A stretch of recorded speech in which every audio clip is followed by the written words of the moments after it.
Pagdating ni Coco Martinez sa pantalan ng kanilang probinsya, ay tinawagan muna niya ang kasambahay na si Aling Junicia. Ang nasabing ginang ay pinagkakatiwalaan ng kanilang pamilya sa Maynila, na siya ngayong nag-aalaga sa tatay ng binata na si Rigor Martinez.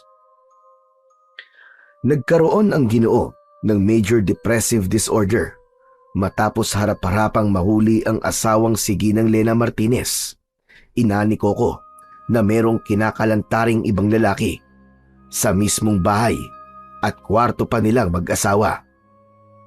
Bukod doon ay nalugi rin ang itinayo nilang maliit na negosyo dahil sa mga katarantaduhan ng ina ni Coco. Kaya ngayon, napilitan ang 30 anyos na binata na umuwi sa kanilang probinsya dahil na rin sa request ng kanyang lolo Marciano. Wala rin naman sana siyang balak magpunta dahil palaging binibilin ng kanyang ama na wag uuwi sa probinsya. Kaya lang, wala na rin siyang pagpipilian. Desperado na si Coco na mapabuti at mapanumbalik ang kanyang tatay Rigor. Aling Junicia, nakalapag na po ako sa barko at naghihintay na lamang po ako na magsusundo. Kayo na pong bahala muna kay tatay ha. Alam niyo naman ang sasabihin kapag nagtanong siya kung nasan ako. Salamat po at mag-iingat din kayo dyan. Dadalasan ko na lang po ang pag-update sa inyo. Pagkababa niya ng cellphone ay dali-dali siyang nagtungo sa parking area para doon maghintay. Pero malayo pa lang ay natanaw na niya ang karatula na nakasulat ang kanyang pangalan. Dahil hindi niya pa rin nakikita ang kanyang chewing si Greg, ay inassume na niya na yun ito dahil sa karatula. Kawig din naman ng kanyang tatay pero kayo manggilang, kaya nagbakasakali rin siya. Lumapit siya sa nasabing Ginoo at magalang tong tinanong. Magandang araw po. Kayo po ba si Greg Martinez? Ako po ito, si Coco Martinez. Anak po ko ni Rigor Martinez. Ah, ikaw na ba yung pamangkin ko si Coco? Ako nga ito, ang Tio Greg mo. Salamat sa Diyos at nakarating ka rito ng ligtas. Natutuwang nakipagkamay at nakipagyakapan ang Ginoo, habang si Coco naman ay medyo naiilang-ilang pa. Ito kasi ang unang pagkakataon niyang makikita ang mga kamag-anak sa kanilang probinsya. Hindi niya rin kasi talaga alam hanggang ngayon kung bakit ayaw na ayaw ng kanyang tatay Rigor na magpunta siya sa lugar na yon. Pagkatapos ng kumustahan ay kagad inakag ni Tio Greg ang pamangkin sa may kalumaang owner type jeep. Kinuha kagad ng Ginoo ang bag, kaya wala nang nagawa ang binata kundi mapailing na lang habang napapangiti. Pagkasakay nila ay kagad pinaandar ang sasakyan at nagbiyahe na papunta sa baryo dahil medyo malayo pa to sa pantalan. At habang nasa kalagitnaan ng pagmamaneho ay nagbukas na rin ng talakayan ang kanyang tiyuhin. Pagpasensyaan mo na itong pinangsundo ko sa iyo ha. Luma na ang jeep ko eh. Eksakto rin kasi na may pinuntahan yung anak ng amo ko kaya hindi ko nahiram yung sasakyan nila. Pajero pa naman yun. Abay, napakaganda. Naku Tiyo, ayos lang po sa akin. Sabi ko naman po sa inyo, di ba? Huwag niyo na po ako sunduin. Sanay naman po akong magbiyahe mag-isa eh. Kaya hindi po ako maliligaw. Nako, ako mayayari kay tatay kapag hindi kita sinundo. At saka syempre, gusto kong ako ang una makakita sa pamangkin ko. Aba, mas guwapo ka pala sa personal, Coco. Halos hindi nalalayo ang mukha natin eh. Mas tisoy ka lang ng konti sa akin. Lamang ka lang ng mga 3 paligo. Oo nga po, Tiyo. Magkahawig nga po tayo kaysa kay tatay eh. Oo naman. Siya nga pala. Kumusta na ang Kuya Rigor? Sinabi pala sa akin ni tatay ang nangyari ah. Napawi ang ngiti sa mukha ng binata dahil sa tanong na yon. At nang mapansin siya ng tiyuhin, ay muli yung sumigunda. Pasensya na sa tanong ko ah. Namiss ko lang din kasi si Kuya eh. Ang tagal na niyang hindi nauwi rito. Aba, ang huling kita namin sa Maynila, kapapanganak mo pa lang nun eh. Ilang taong ka na ba ngayon? 30 na po. Sus Mariosep, ibig sabihin, halos 30 taon na kaming walang balita sa inyo? Aba, mabuti na nga lang nahagilap mo kami. Teka, paano mo pala nagawa yon? Yung katrabaho ko po kasi, umuwi sa probinsya nila. Pero sa kabilang parte naman po siya. Nakisuyo po ako, nadaanan yung address na nandun sa likod ng lumang picture ni tatay na nakatago lang dun sa baul niya. Sa awa naman po ng Diyos, ayun, nakilala niya si Lolo tapos nagbigay na nga po ako ng contact number sa tindahan ni Aling Bokang dahil wala raw kayong cellphone. Iba na talaga ang panahon ngayon, no? Mabilis na talaga matuntun ng mga tao, kahit nasa pinakasulok-sulok pa. Kaya nga po ang totoo nga po niyan matagal ko na rin gusto magpunta sa probinsya. Ang kaso, ito pong si tatay ayaw po talaga kapag inaaya ko. Ang totoo nga po niyan hindi niya alam na umuwi ako ngayon dito. Ah, ganun ba? Kahit kailan talaga si kuya, mataas pa rin ang ere. Ano po bang dahilan? At bakit ayaw umuwi dito ni tatay? Nako, hindi ko rin alam ang eksaktong pangyayari. Kaya mas mabuting ang tatay na lang namin ang tanungin mo. Itatanong ko po talaga yon kasi nahihiwagaan po ko hanggang ngayon po kasi wala pa rin sinasabi sa akin si tatay tungkol doon. Walang dudang tatay mo nga yun at kapatid ko nga siya. Ibayin na nga muna natin ang usapan para naman ganaganahan ka. Huwag ka mag-alala. Sisiguraduhin kong hindi mo malilimutan ang pagbisita mo rito. Igagala kita sa mga magagandang lugar dito sa probinsya. Salamat po, Tsugreg. Makalipas ang higit 2 oras, ay narating na nga nila ang mahabang tulay na siyang tanging daan na nag-uugnay, papasok at papalabas ng baryo. Medyo inirelax na ni Tio Greg ang pagmamaneho hanggang higit 20 minutos pa ay narating na nila ang bahay ng mga Martinez. Nang makita yun ni Coco, ay namangha siya sa itsura ng bahay. Simple lang yun, pero mahahalatang presko sa loob dahil meron itong silong. Maganda po pala ang bahay niyo rito, Tsugreg. Nako, naluluma na nga itong bahay Mabutit na remedyo namin noong nakaraang buwan kaya medyo naging okay na ulit. Siguro, presko dyan. Kasi may silong Oo, tama ka. Presko talaga, pamangkin. Nasaan po pala si Lolo? Mukhang nandun pa yun, kinamukang. Doon siguro naghintay sa atin. Hindi na kasi tayo magagawi ron Pero hindi bale. Pupuntahan ko na lang. Malamang din kasi hinihintay niya rin yung pinalutong mga pagkain para sa'yo. Nako, sabi ko po wag na mag-abala Pagbigyan mo na. O siya, pumasok muna tayo sa loob at kung gusto mo may idlip ka muna at gigisingin na lang kita kapag dumating na ang tatay, ha? Dahil na rin sa pagod sa pagbabiyahe, kaya sumang-ayon na rin ang binata sa suwestyon ng kanyang tiyuhin. Matapos maihatid sa silid na kanyang tutulugan at maiayos ang mga gamit, ay nahiga na nga muna siya sa hindi kalambutang papag. Iniwan na rin muna siya ng Ginoo dahil magpupunta pa yon kay Aling Mokang.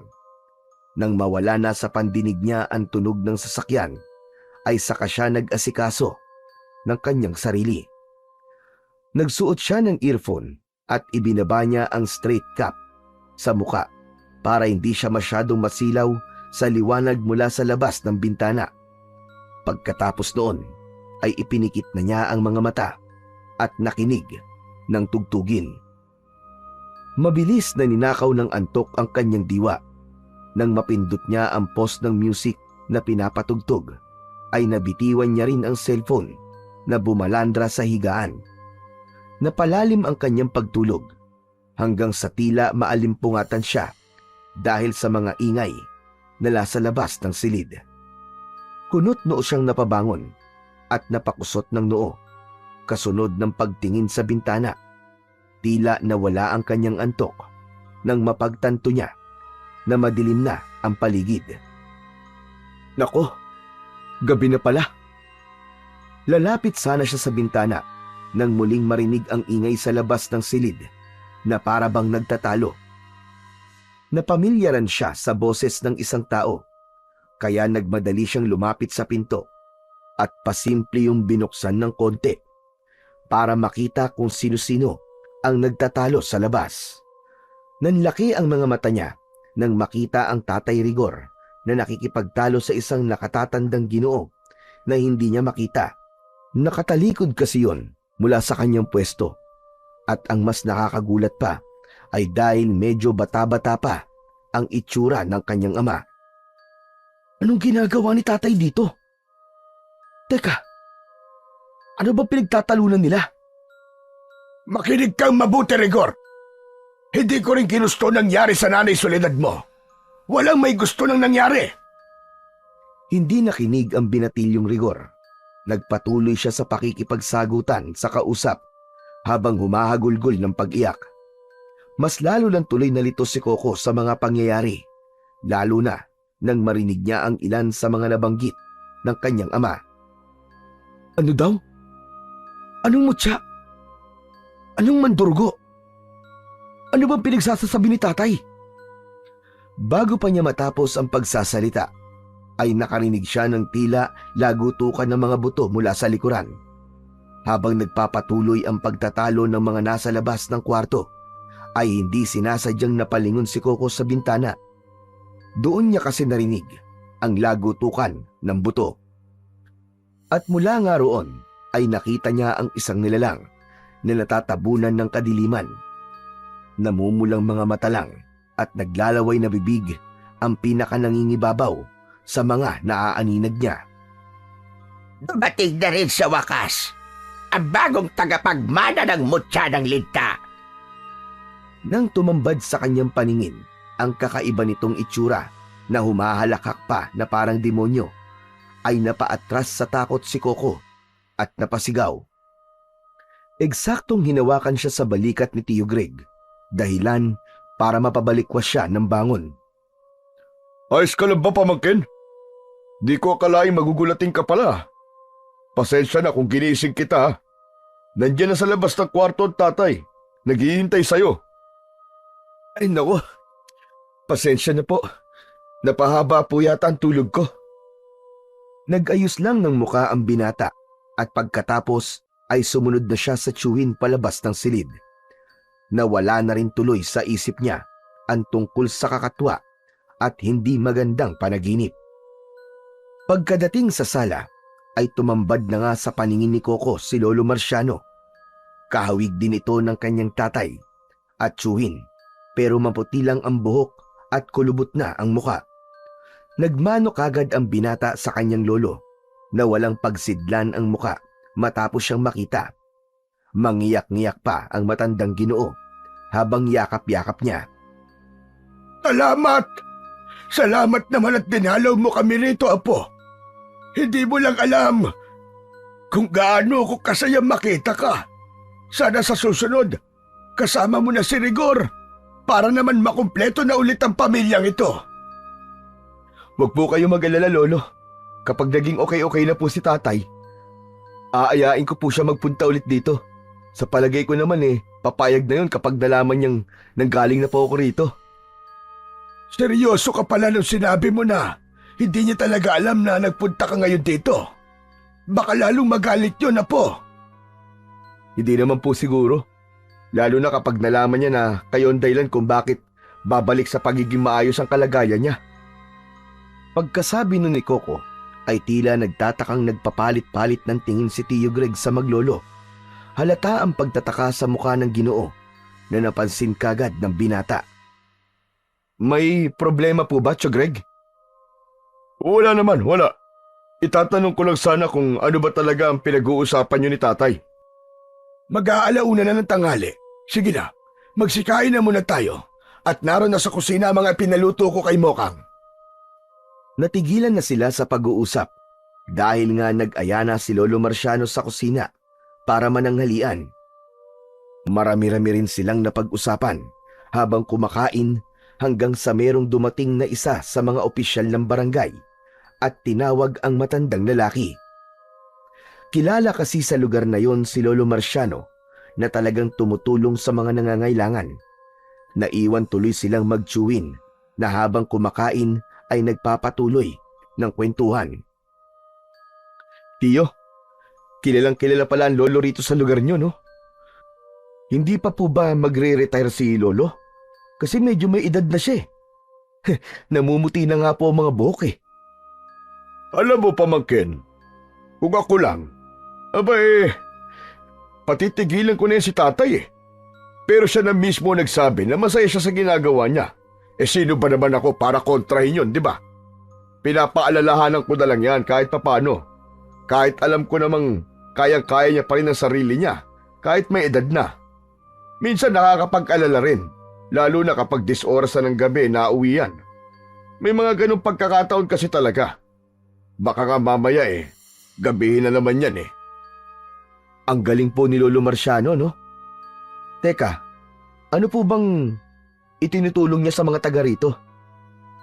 Hindi mo na itatanong, kilalang manghihilot yan dito si tatay. Pero hindi yung ordinaryong hilot-hilot na katulad sa inyo sa Maynila. Dito kasi sa probinsya ay iba. Teka, sandali.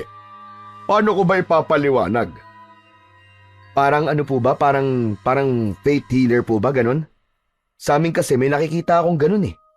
Ang alam ko nga, dinala na ni Aling Junicia ron si tatay.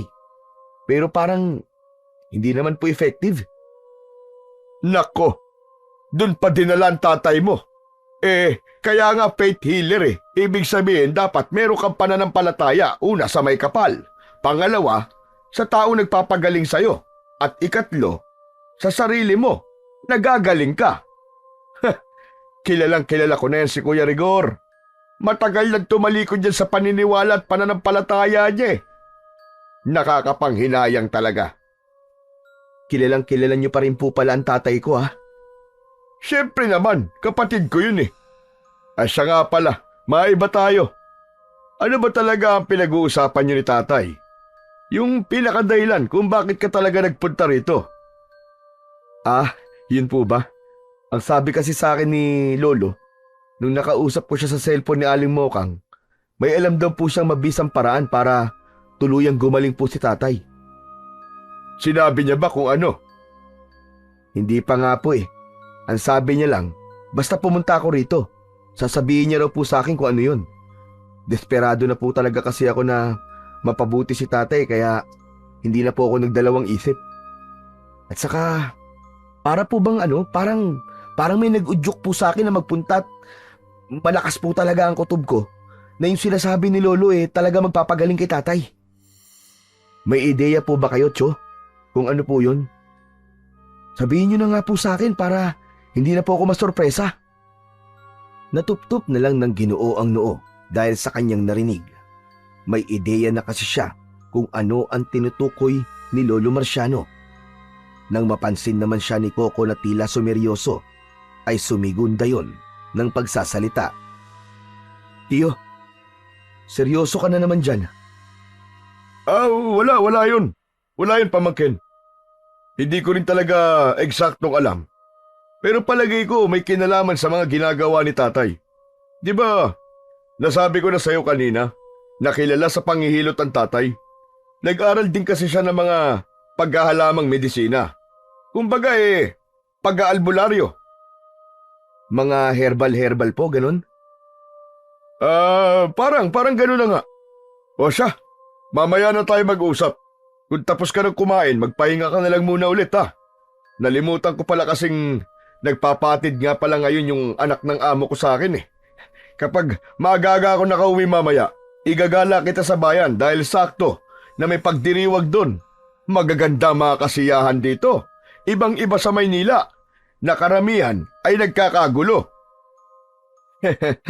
Grabe ka naman tiyo sa nagkakagulo. Mas madalas naman po na walang gulo. Yun ang sinasabi sa akin ng tatay mo kaya hindi rin ako nagtagal doon. O paano? Maiwan na muna kita rito ha. Pupunta naman dito mamaya si Mokang kasi maglilinis dito yun at makikikain na rin. Kapag nagising ka at wala pa kami dito ni tatay, ikaw na munang bahala sa kanya makipagkwentuhan. Napakabait naman nun na medyo maingay nga lang talaga. Kaya pagtiyagaan mo na lang pamangkin. Sige po tiyo, wala pong problema. Thank you po pala sa pagkain. Ito naman, huwag ka na magpasalamat, pambihira ka. Bahay mo rin naman ito eh. Tsaka hindi ka iba sa amin. Pagkaalis ng Ginoo ay inayos lang ni Coco ang mga ginamit na pinggan at tinakpan ang mga pagkain. Pagkatapos nun ay dumiretso na siya sa banyo ng kwarto at naligo. Eksaktong pagbukas ng gripo ay merong biglang sumagi sa isip niya, ang kanyang napanaginipan. Dumating na rin sa wakas ang bagong tagapagmana ng mutya ng linta. Napaisip tuloy siya habang nagsisimulang magbuhos ng tabong may lamang tubig. Ano kayang ibig sabihin ng weird na panaginip na yun? Saka, anong klaseng nilalang yung nakita ko sa panaginip ko? First time ko yata managinip ng ganong creature. Hindi na lang muna masyadong pinag-isipan ni Coco ang tungkol sa bagay na yon. Nang matapos na sa pagligo, ay nahiga na siya ulit para makabawi ng pagtulog. Inaasahan niya rin kasi ang sinabi ng Chewin na magpupunta sila sa bayan para manood ng kasiyahan. Mabilis na lumipas ang oras. Pasado 6:00 na ng gabi. Eksaktong lumubog na ang araw nang magising si Coco. Maya-maya pa, paglabas niya ng kwarto, ay naririnig na niya ang ingay sa labas ng bahay. Pagsilip sa bintana, ay nakita niya ang isang babaeng morena na nakikipagchismisan sa dalawa pang babae. Siya na siguro si Aling Mokang. Nabobosesan ko siya sa cellphone kapag kausap ko ang lolo eh. Nakumpirma na nga niya yon nang marinig niya ang pagtawag ng dalawang babae sa pangalang Mokang. Pagkalaon ay pumasok ang mga yun sa bakuran at nasundan pa ng mga bisita, kaya napakunot siya ng noo. Hanep pala mga tao rito sa probinsya. Talagang feel na feel at home. Sa bagay, mukhang magkakilala sila dito at talagang close na close. Sumalubong si Mokang kasama ang ilang pang bisita na natutuwa naman siyang kinamayan at kinausap. Ay, ikaw pala si Coco. Tama nga ang sinabi ni Tio Greg mo. Napakagwapo mo nga. Pasensya na at nang himasok na kami rito sa bahay nila ha. Ganito kasi talaga rito sa baryo namin. At saka, pinagkakatiwalaan naman kami ni Tatay Marciano at Greg. Magandang gabi po sa inyo. Ako nga po pala si Coco. Sige lang po at mag-enjoy kayo. Aling Mokang, pasensya na kayo dahil hindi ako masyadong sanay makihalubilo ah. Sayang naman. At nagdala pa naman to si Kanor ng tuba. Tikman mo lang kahit sambaso. Wala pong problema. Basta isang baso lang po, Aling Mokang ha. Hindi kasi talaga ako umiinom ng alak eh. Kalaunan ay nawala rin ang ilang ni Coco dahil sa mababait na kapitbahay ng kanyang mga kaanak. Hindi rin siya naboring sa usapan at ramdam niya ang pag-i-entertain ng mga kausap. Sa sobrang tuwa niya nga rin, ay nasabi niya pa kay Aling Mokang ang sitwasyon ngayon ng ama, kaya hindi to nakasama sa pag-uwi ng probinsya. Kilala rin kasi ng babae ang tatay niya dahil magkababata ang mga ito. Nagpatuloy na nga ang kasiyahan hanggang sa magkalasingan na ang mga tao. Hindi na rin napigil ng binata ang sarili na mapainom ng maraming alak, kaya sumipa rin ang tama ng alak sa kanya. Maya-maya pa, habang nagkakasiyahan ang mga tao at nagsasayawan, ay medyo sumuray-suray na tumayo si Coco para magbanyo. Papasok pa lang siya ng bahay nang biglang umihip ang malakas na hangin at nang dumampi ito sa kanyang kalabnan, ay matinding panlalamig kagad ang kanyang naramdaman. Napapayakap siya sa sarili na napalingon sa pinanggagalingan ng hangin. At nang dumako ang tingin niya sa ilang punong nakapaligid sa bakuran, ay gano'n na lang ang pagtataka niya dahil hindi naman gumagalaw ang mga dahon. Walang senyales ng malakas na paghangin, kaya napakunot siya ng noo. Ang gaharaan naman, hindi man lang gumalaw ang dahon kahit lumakas ang hangin. Nagpatuloy na siya sa paglalakad Subalit nang may mahagip ang kaliwang mata niya na isang tao sa bandang gate, ay napalingon kagad siya roon. At tumambad na nga sa kanyang paningin ang isang magandang babae, pero medyo may edad na.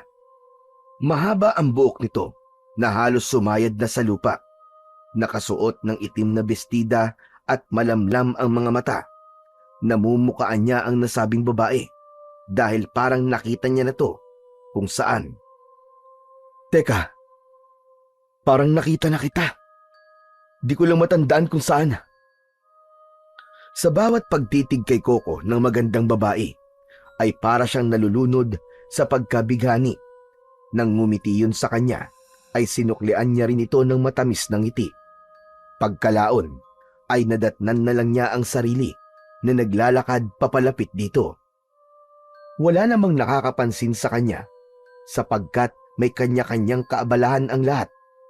Pagkalabas niya ng gate, matapos masanggi sa pader, ay tila bigla siyang natauhan at nagising sa katotohanan. Ganun na lamang ang gulat niya dahil nakarating siya roon nang walang kamalayan. Pagtingin niya sa kaninang kinaroroonan na mahiwagang babae, ay ganun na lang ang pagkasindak niya. Bigla na lang kasing nagbago ang anyo nito, maliban sa mukhang maganda na may mahabang buhok. Para tong isang malaking ibon na may mukha ng tao. Namumula rin ang mga mata at halatang handa siyang salakayin. Dahil tuloy doon ay napaatras na lang siya at nang sisigaw siya ay sa kanya naramdaman ang bisig ni Mang Kanor.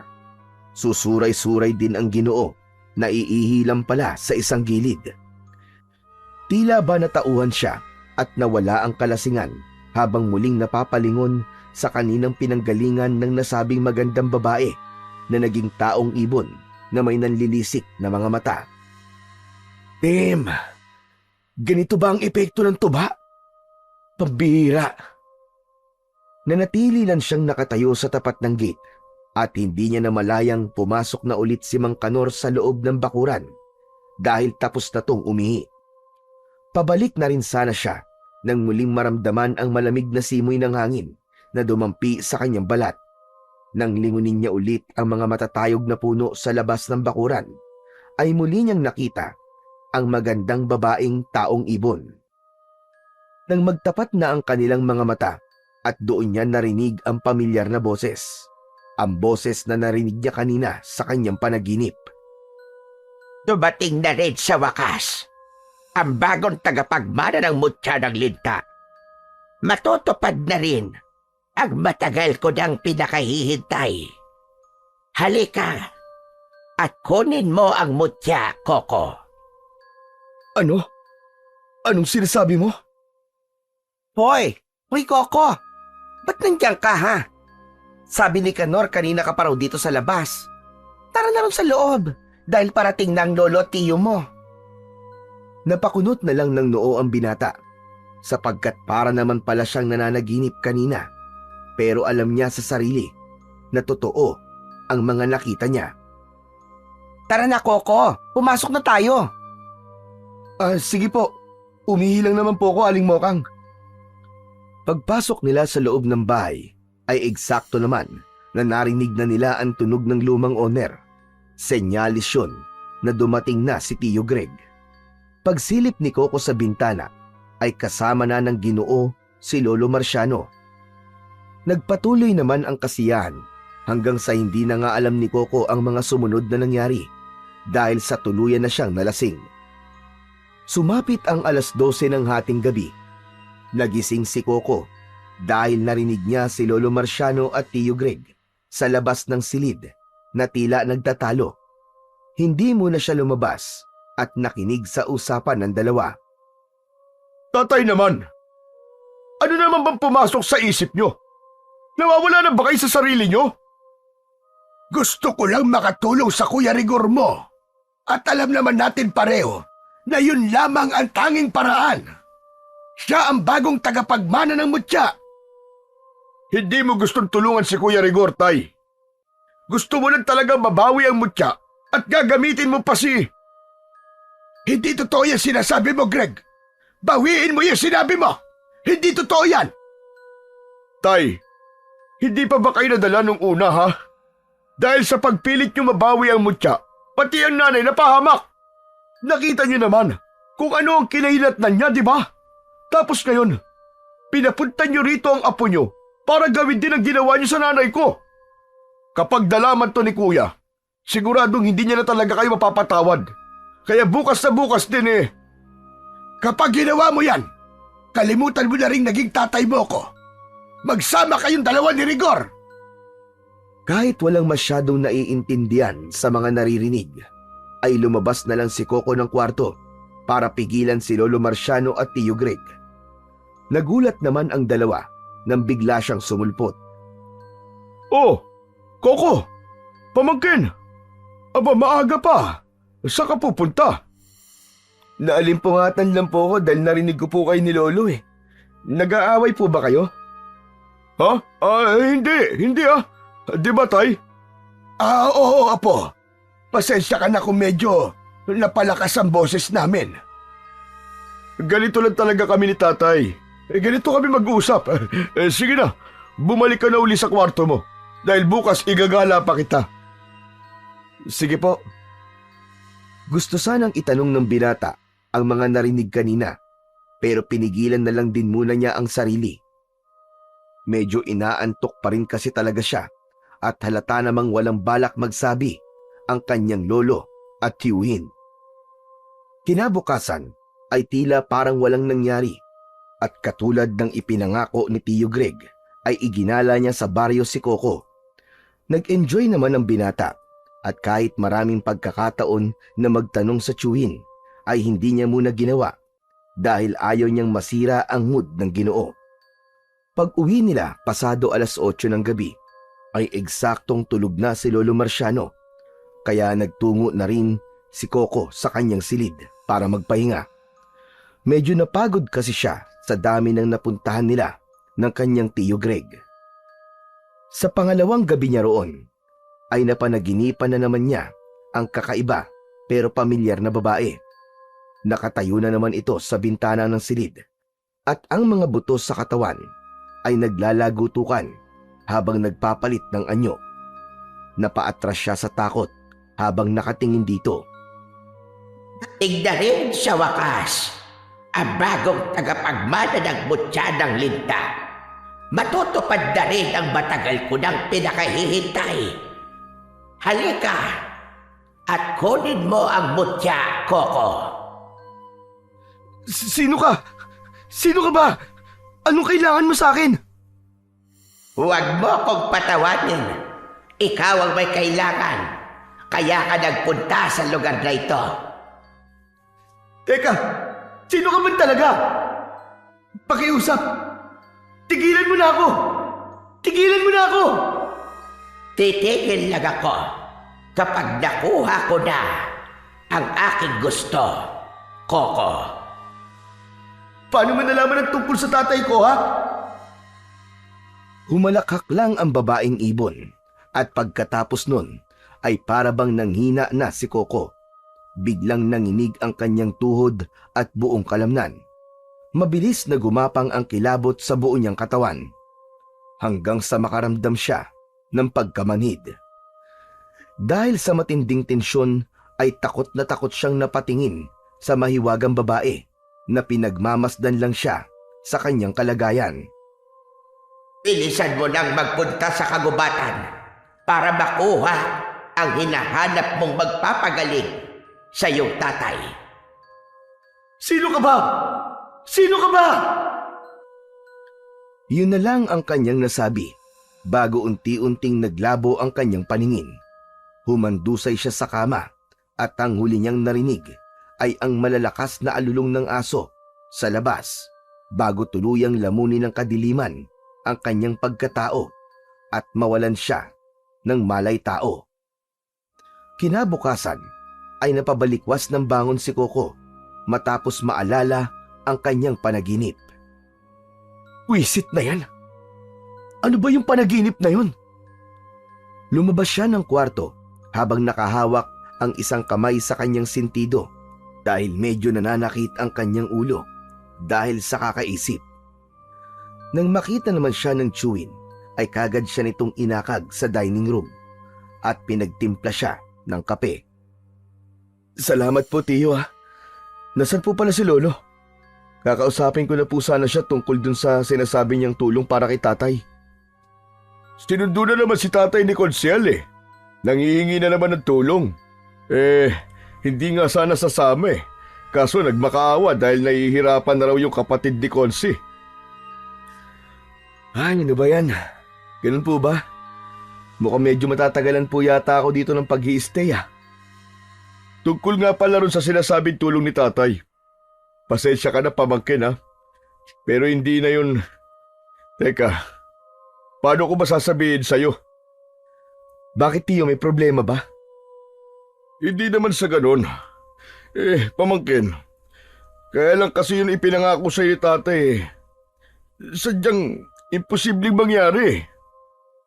Ano pong ibig niyo sabihing imposibleng mangyari, Tiyo? Ibig sabihin po ba nun eh? Niloloko lang po ako ni Lolo? Naku hindi pamangkin. Totoo sinasabi ni tatay. Hindi kanya niloloko. Kaya mapagaling si Kuya Roger ng mutya ng linta. Ang kaso lang ay nako. Ang kaso napaka-imposibleng makuha nun. Napakunot ng noo ang binata dahil sa hindi niya magets ang tinutukoy ng chewin. Makailang beses niya na kasing narinig ang patungkol sa mutya ng linta sa mismong chewin at sa mahiwagang babae. Alam kong hindi mo naiintindihan ang mga sinasabi ko. Pero maniwala ka sa akin, pamangkin. Mapanganib ang kinaroroonan ng mutya na yun. Tiyo naman, kahit wala ako masyadong maintindihan sa sinasabi mo. Nagpunta ako rito kahit ayaw ni tatay dahil desperado na ako. Gagawin ko po ang lahat para bumalik po siya sa dati. Ayoko lang din na manganib ang buhay mo, pamangkin. Katulad na nangyari sa nanay namin. Doon sa Lola Soledad mo. Kung ganun, tama nga po ako nang hinala noong nakaraang madaling araw sa narinig ko. Nagtatalo po kayo ni Lolo tungkol sa bagay na magpapagaling kay tatay. Oo, pasensya ka na. Pasensya ka na kung tutol ako pero inuulit ko lang ha.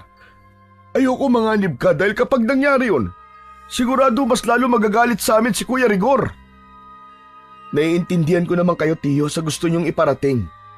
Pero kung makikita niyo lang po ang kalagayan ngayon ni tatay habang naghihirap sa dinaranas niyang depresyon, kung kayo nasa katayuan ko, sa tingin ko po, gagawin niyo rin po ang lahat o susuungin ang kahit na anong panganib para lang bumalik siya sa dati. Pero Coco, walang gamot na makapagpapabalik sa dati. Pero hindi po masamang sumubok. Kailangan ko pong subukan para kay tatay. Para po sa kapatid niyo. Kung mahal niyo po ang kuya niyo o si tatay, alam kong susuportahan niyo po ako. Katulad ng pagsuporta ni Lolo. Hindi na nagawang makasagot ni Tio Greg sapagkat dumating na si Aling Mokang. Tangan ang mga pagkain para sa kanilang agahan. Masayang pumasok ang ginang at inilapag ang mga pagkain kasama si Mang Kanor. Oh, heto na ang mga pagkain nyo. Pang-almusal. Dinaing na bangos na binudburan ko ng maraming kamatis at sibuyas. May skinless pa, saka tinapan na rin. O hala, sige. Kain na, Coco. O Greg, kain na. Maraming salamat po, Aling Mokang. Maraming salamat. Sumabay na kayo sa amin, Mokang, Kanor. Ay talagang sasabay ako sa pagkain dahil bukod sa hindi pa ako nag-aalmusal may ikikwento ako sa inyo. Malamang, hindi niyo pa nababalitaan dahil nandito lang kayo sa loob ng bahay. Pagkapwesto ni na Aling Mokang at Mang Kanor sa tapat ng hapagkainan, ay nagkwento kagad ito sa mga kasama. Alam niyo ba na yung mga turistang umakyat sa kilalang bundok dito malapit sa baryo, natagpo ang patay lahat kanina lang umaga. Siguro nasa lagpas 10 yun. Nakita ko nga si Tatay Marciano kasama si Konsehal Abrogar, pati si Kapitan Aduares. Ang sabi-sabi nagsimula na naman daw sumalakay yung mga mandurugo. Ano pong sabi niyo? Mandurugo? Ano po yun? Isang klase yun ng aswang na alamat dito sa aming baryo. Klase ng aswang? May mga klase pala ang mga aswang? Abay, oo naman. Tanong mo dyan sa Tio Greg mo. Hindi ko rin kasi masyadong alam yung itsura nun eh. Basta ako, sagap lang ng sagap ng chismis sa paligid. Sagap at chismis is my life. Ay nako, tumigil ka na nga Mokang. Kumain ka na lang dyan at magpakabusog ka. Ito namang si Greg, oo. Huwag ka nga masyadong KJ. Aliwin mo naman tong pamangkin mo sa mga kwentong probinsya. Isa pa, ang pamilya na naman ang biyasa pagdating sa mga ganyan. Lalo na si Tatay Marciano, na kilala kahit saang lugar dito sa probinsya bilang isang mahusay na albularyo. Oo nga naman po, Tiyo. Ano po ba yung mandurgo? Ang akala ko po kasi, basta sinabing aswang, yun na yun. Ngayon ko lang po nalaman na may mga uri rin pala ang aswang. Sabihin mo na, Greg. Nagtatanong na tong pamangkin mo, oh. Ikaw talaga, kahit kailan ka talaga Mokang. Inayos muna ng Ginoo ang sarili at pagkalaon ay saka siya lumagok ng tubig para linisin muna ang lalamunan. Si Coco naman ay sumubo ng makakain habang nakaantabay sa tsuhin na handa nang magkwento. Matagal nang laganap ang mga mandurugo dito sa baryo. Pero ayon sa matandang kwento, o itinuturing na alamat ng mga taga rito, halos lahat o karamihan sa kanila ay ikinulong doon sa gitna ng masukal na kagubatan doon sa may bundok na sinasabi ni Mokang kanina. Ano nga pong itsura nila? Katulad po ba ng mga napapanood ko sa pelikula doon sa mga nakakatakot? Anong itsura po, tapos malalaki po ba ang pangil na kapag kinagat ka sa lege, siguradong tanggal ang leeg mo? Kapag nagpapalit anyo sila, hindi nagbabago ang itsura ng kanyang mga muka. Nananatili yung maganda at anyong tao. Pero malalaki ang pakpak nila at matatalim. Kumbaga kung ilalarawan, mga malalaking ibon sila na may mukha ng tao o sa madaling salita ay taong ibon. Katulad ng tipikal na aswang, hayok na hayok sila sa sariwang dugo at karne ng tao. Matapos marinig ang mga paliwanag na yon, ay bigla na lang sumagi sa isip ni Coco ang tungkol sa mahiwagang nilalang na madalas niyang nakikita magmula nang mapadpad siya sa baryo. Sa hindi malamang kadahilanan ay nangilabot ang kanyang katawan, pero pinilit niyang labanan ang takot dahil patuloy pa rin sa pagsasalaysay ang kanyang tsuhin. Kaya ganun ang itsura ng mga mandurugo dahil sila ay mga dating kinari. Sandali lang, Greg. Ano nga ulit ang kinari? Narinig ko minsan na nagkwento ng ganun si Tatay Marciano eh. Pinaniniwalaang ang mga kinari ay mga kalahating diwata at kalahating tao o mga nilalang na may dugo ng diwata. Magagandang nilalang sila na may pakpak ng ibon sa likuran. Kapag ang kinari ay umibig sa tao, ito ay magsisilbi at magmamahal ng tapat sa tao. Ngunit kapag ang pag-ibig ng tao ay hindi dalisay, ang kinari ay magiging aswang na kung tawagin ay mandurugo. Grabe. Kaya pala nasa kagubatan lang sila ikinulong. Siguro makapangyarihan yung nagkulong sa kanila roon sa gubat. Pero sandali lang. Kung may mga namatay na mga turista na kagagawa ng mga mandurugo, ibig sabihin lang nun, nakatakas na sila. Hindi ba? May isang mandurugo ang malayang nakakagawa nun dahil nasa kanyang kalahating parte ng mutya ng linta. Pero hindi umaalis sa mandurugo na yun sa gubat hanggang hindi niya nakikita ang bagong tagapagmana ng kalahati pang parte ng nasabing mutya. Kung totoo yung sinasabi mo, Greg, kung hindi man durugo ang pumatay sa mga turistang umakyat sa bundok, posible bang mga mababangis na hayop o mamamatay tao talaga ang pumaslang sa kanila? Posible. Pero posible rin na nakita na naman durugo ang bagong tagapagmana ng kalahati pang parte ng mutya ng linta. Ano ba kasi ang mutya ng linta na yan? Diyos mio naman. Kahit madalas ko na noon marinig yan sa mga matatanda, hanggang ngayon hindi ko pa rin maintindihan. Habang patuloy sa pag-uusap, si Coco naman ay lalong nangamba sa mga narinig niya mula sa kanyang tsuhin. Bukod kasi sa ipiniliwanag ng Ginoo patungkol sa deskripsyon ng isang mandurugo, ay meron pa siyang nakumpirmang isang bagay. Naalala na naman tuloy niya ang tinig ng hinihilala niyang mandurugong dumadalaw sa kanya magmula nang mapunta siya sa baryo. Dumating na rin sa wakas ang bagong tagapagbana ng mutya ng linta. Matutupad na rin ang matagal ko nang pinakahihintay. Halika at kunin mo ang mutya, Coco. Ikaw ang may kailangan, kaya nagpunta ka sa lugar na ito. Titigil lang ako kapag nakuha ko na ang aking gusto. Bilisan mo na't magpunta ka na sa kagubatan para makuha ang hinahanap mong magpapagaling sa iyong tatay. Nangamba ang binata matapos niyang mapagtanto ang ibig sabihin ng babaeng mandurugo na nagpapakita sa kanya sa kanyang panaginip. Naalala niya rin kasi nung nakaraan ang tungkol sa pagtatalo ng kanyang lolo Marciano at Tio Greg patungkol sa bagong tagapagmana ng mutya. Ang ibig bang sabihin nito?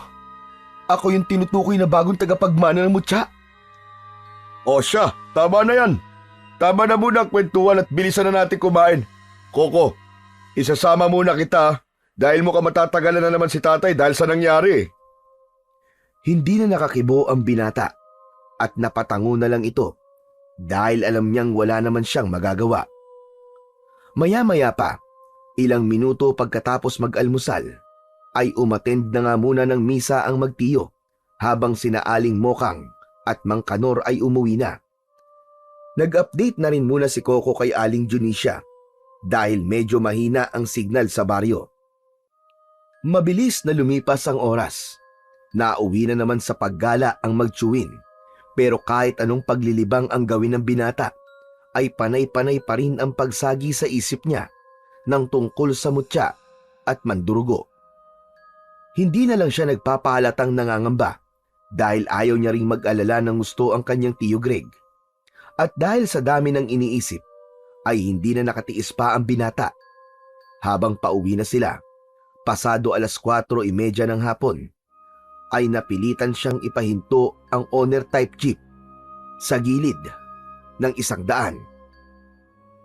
Paghintong-paghinto ng sasakyan, ay sumuka nga kagad si Coco at hinagod naman pansamantala ni Tio Greg ang likod ng pamangkin. Ano nangyari sa'yo, pamangkin? Bakit nagsusuka ka? Di ko nga rin po alam, Tio eh. Siguro po dahil sa pagod lang to. Tara na po. Pagkaandar ng sasakyan, ay nagpahinga muna saglit si Coco hanggang sa siya ay makatulog. Hanggang sa tinangay ang kanyang diwa papunta sa isang lugar na hindi pamilyar sa kanya. Nasa gitna siya ng kapunuang napapalibutan ng matataas na bundok. Napalingon siya sa pinakasentro nang makita ang isang kumikinang-kinang na bagay. Nakapwesto ang nasabing bagay sa gitna naman ng maliit na lawa at napupuno yun ng napakaraming linta. Sinadya niyang singkitan ang kanyang mga mata para maaninag niya ng maayos kung ano ang bagay na kumikinang. At ganun na lang din ang pagkagulat niya nang bigla yung gumalaw at gumapang-gapang na katulad ng salinta. Teka, ano yun? Lintang kumikinang? Hindi na niya nagawang makalapit sapagkat biglang nagbago ang aura ng kapaligiran. Tila ba bigla na lang yung nilukob ng matinding kadiliman.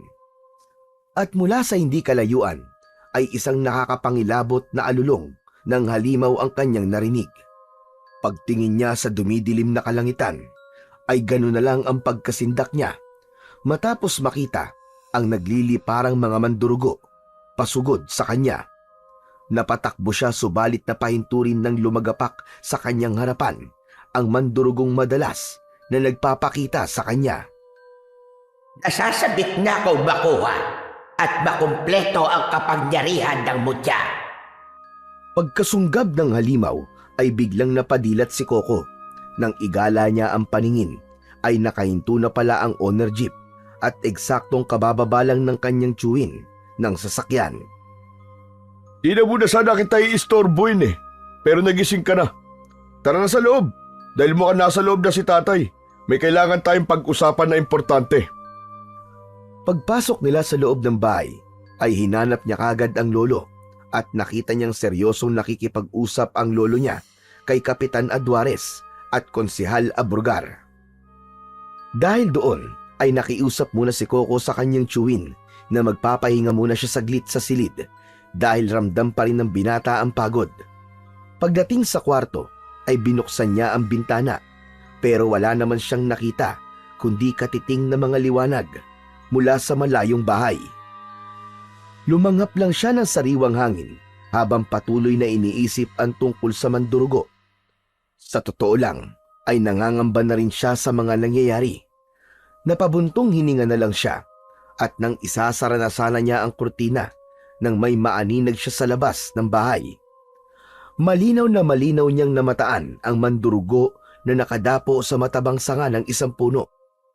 Gumapang kagad ang matinding kilabot sa kanyang dibdib kaya hindi niya naiwasang mapasigaw ng malakas nang dahil sa takot. Mandurugo! May mandurugo sa labas ng bahay! Tiyo! Lolo! May mandurugo! Dali-daling nagtungo sa kwarto niya sina Lolo Marciano at Tio Greg kasama ang kapitan at konsehal. Pagsilip nilang lahat ng bintana ay ganun na nga lang ang gulat nila nang makita ang nasabing mandurugo. Ngumiti muna yon nang makahulugan bago lumipad palayo sa lugar na yon. Gulat na gulat naman sina Kapitan Aduares at Konsehal Abrugar sa itsura ng aswang sapagkat namumukaan nila yon. Tay, nakita niyo po ba yun? Oo, Greg. Totoo ngang nagbalik na siya. Pagkatapos ng nangyari ay kagad ngang nagpatawag ng pulong si Kapitan Aduares. Subalit hiniling muna ni Lolo Marciano na sila-sila na lang munang apat ang mag-usap-usap dahil may kailangan siyang sabihin sa kanyang apo. Mabuti na lang ay pumayag ang kapitan kaya kagad silang nag-usap-usap kahit ang totoo ay naguguluhan pa rin talaga si Coco sa mga nangyayari. Hindi na ako magpapaligoy-ligoy pa, Coco. Sa lalong madaling panahon, kailangan mo nang umuwi. Kaya pagsikat ng araw, ay ihahatid ka na ng Tio Greg mo papuntang daungan. Teka lang po, Lolo. Bakit po? Paano na po yung sinasabi niyong bagay na makakatulong kay tatay? Dahil sa insidente ng pagkamatay ng mga turista sa bundok, kaya kinailangan kong gawin ito. Isa pa, tama ang Tio Greg mo. Delikado para sa'yo at para sa mga taga-baryo kung mananatili ka pa rito. Ano po ba nangyayari? Coco, pamangkin, makinig ka na lang sa sinasabi ni tatay. Para to sa kapakanan mo at ng mga taga-baryo. Pero paano po ang tatay ko? Alam ko medyo selfish akong pakinggan pero ang ipinunta ko po rito para mahanap po magpapabuti sa kalagayan ng tatay ko. Ng kapatid niyo po. Na anak niyo po, Lolo Marciano. Apo, higit sa lahat ng nandito, ako ang mas nakakaintindi sa'yo. Maniwala ka man o sa hindi, pero hindi natin pwedeng isakripisyo ang nakararami para lang sa kapakanan ng isang tao. Natigilan at napanganga si Coco sa kanyang narinig, sapagkat hindi niya sukat akalain na manggagaling mismo sa kanyang lolo ang mga salitang yon. Naririnig niyo po ba ang mga sinasabi niyo, Lolo? Naririnig niyo po ba? Anak niyo po ang tatay ko, Lo. Hindi ako nagtataka kung bakit kayo iniwan ni tatay. Ngayon na-realize ko na po kung anong klaseng mga tao kayo rito. Tama nga ang tatay na hindi dapat ako magpunta rito. Hindi po ako makapaniwala na sarili mong anak kaya mong ipagpalit sa ibang tao. Tumigil ka na, Coco! Hindi mo alam ang sinasabi mo! Dapat po pala talaga hindi na ako pumunta rito. Kung alam ko lang, nakinig na lang sana ako sa tatay ko. Totoo palang makasarili kayo at mga walang kwenta. Nagulat na lang ang binata nang dumampi sa kanyang pisngi ang kamao ni Tio Greg. Uunday pa sana ang Ginoo ng pangalawang suntok pero umawat na sina Kapitan Aduares at Konsehal Abrugar. Si Coco naman ay napasandal lang sa isang gilid habang dinadama ang pisnging natamaan ng sapak. Nagtungo naman si Tio Greg sa silid ng kanyang ama at merong kinuwang lumang larawan bago muling nagpatuloy. Nakita mo ba yung mandurugong nagpunta rito kanina? Nakita mo ba? Tama na yan, Greg. Tama na! Huwag niyo akong pigilan, Tay. Dahil dapat malaman ng aroganting Manilenyong ito yung katotohanan. Makinig kang mabuti, Coco, ha? Yung mandurugo na yon. Ayan! Tignan mo mabuti! Titigan mo! Pagkahagis na pagkahagis ng larawan, ay nanlaki ang mga mata ni Coco sa kanyang nakita. Ang may edad na babae na nasa larawan ng family picture ng Martinez ay kamukha ng mandurugong nakita nila kanina, pati ng palagi niya ring nakikita. May isa pa dong babae na batang-bata pa ang itsura, nakahawig naman ni Tatay Rigor at Tio Greg. Kahawig niya po yung mandurugo ah. Dahil si Soledad ang mandurugo na nakita natin kanina, ang asawa ko, ang lola mo. Namilog ang mga mata ni Coco sa kanyang narinig at tila nilamon naman ng matinding katahimikan ang buong paligid. Dahil hindi makapaniwala sa mga narinig, ay hindi na tuloy alam ng binata kung ano ang magiging reaksyon. Nagilty tuloy siya bigla sa mga nasabi kanina, kaya napaupo na lang siya sa isang gilid habang nakikinig sa pagsasalaysay ng kanyang lolo. Galing sa hindi pagkaraniwang angkan ng lahi natin. Ang lola Soledad mo ay isang kaniri. Sila yung mga taong may dugong diwata kung tawagin, habang ako naman ay galing sa lahi ng mga albularyo. Noon ay lipa na ang mga mandurugo sa baryo. Pero sa tulong ng unang kaniri na pinagkalooban ng mutya ng linta, nagapi ang mga nasabing aswang. Kaya lang, 30 taon nang nakalilipas, nakagawa ako ng isang pagkakasala laban sa lola Soledad mo. At ang naging kabayaran nito ay ang pagiging mandurugo niya. Dahil yun ang mangyayari sa isang kaniri kapag nagkaroon ng lamat ang kanilang sinumpaang pagmamahalan. Pasensya na po sa mga nasabi ko kanina, Lolo. Hindi mo kailangan humingi ng pasensya po. Katanggap-tanggap naman ang mga sinabi mo. Ginamit ko ang kapangyarihan ng mutya ng linta para mabawi ang lola Soledad mo. Pero sa halip na mangyari yon, ay mas lalong lumala ang sitwasyon. At sa hindi rin may paliwanag na pangyayari, sa dami ng hiwaga sa mundo, ay nahati ang mutya. Ang kalahati ay napunta sa lola Soledad mo na naging mandurugo, at ang kalahati ay nanatili sa gitna ng kabundukan, naghihintay sa bagong tagapamahala nito. Ganun po ba? Ngayon po'y naiintindihan ko na. Yun ang dahilan kung bakit nagalit si Kuya Rigor kay tatay. Simula nun, umalis na siya rito sa probinsya at bumuo ng sariling pamilya niya. Tiyo, pasensya na rin po kayo sa akin. Pasensya ka na rin sa akin kung nasaktan kita. Ngayon, kailangan mo maintindihan na kaya kailangan mo nang umalis dito para hindi na muli magambala ng mga mandurugo ang mga taga-baryo. Nagising lang sila dahil sa iyo eh. Kung tama po ang naiisip ko, ako ba ang tinutukoy na bagong tagapagmana ng kalahating mutya? Pagtango ng mag-ama ay eksakto naman na merong isang babaeng pumasok na ikinagulat nilang lahat. Ito yung isang babaeng nasa larawan, nakamuka ng magkapatid na si Rigor at si Greg. Sino po siya? Siya ang tiya Gemma mo, bunsong kapatid ni Rigor at Greg. Hindi alam ni Coco kung ano ang mararamdaman niya dahil sa dami ng revelasyon na nalaman niya sa loob lang ng maiksing oras.